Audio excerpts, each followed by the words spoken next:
Tim penyidik Jaksa Agung Muda Bidang Tindak Pidana Khusus Kejaksaan Agung menetapkan GHS, pihak swasta yang diduga mengendalikan Yayasan Mitra Satuan Pelayanan Pemenuhan Gizi sebagai tersangka dalam kasus dugaan korupsi tata kelola program makan bergizi gratis. Kepala Pusat Penerangan Hukum Kejaksaan Agung Anang Supriyatna menyampaikan penetapan tersangka dilakukan setelah penyidik mengantongi 2 alat bukti yang cukup.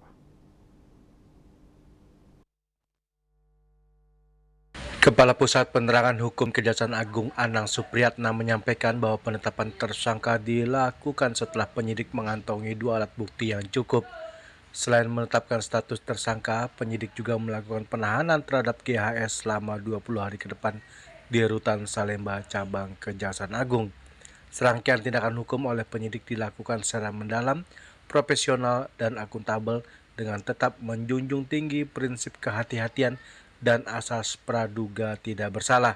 Penyidikan bermula dari dugaan penyimpangan dalam pelaksanaan program makan bergizi gratis yang mulai dijalankan pemerintah sejak Januari 2025.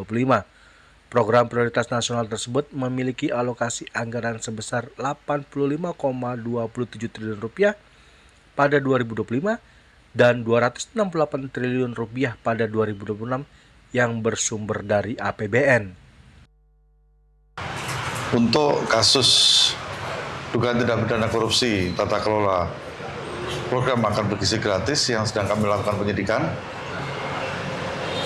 setelah melakukan pemeriksaan terhadap saksi saudara GHS dan berdasarkan 2 alat bukti yang ada, maka tim penyidik menetapkan saudara GHS selaku pihak swasta sebagai tersangka dalam perkara dimaksud dengan kasus posisi sebagai berikut. Bahwa sejak Januari 2025, pemerintah telah melaksanakan program makan bergizi yang merupakan program prioritas nasional yang diselenggarakan oleh PGN dalam bentuk pemberian makan bergizi secara gratis dengan tujuan pemenuhan angka kecukupan gizi anak sekolah dengan total anggaran tahun 2025 sebesar Rp85,27 triliun dan tahun 2026 sebesar Rp268 triliun. Bahwa MBG tersebut seharusnya dikelola oleh yayasan-yayasan.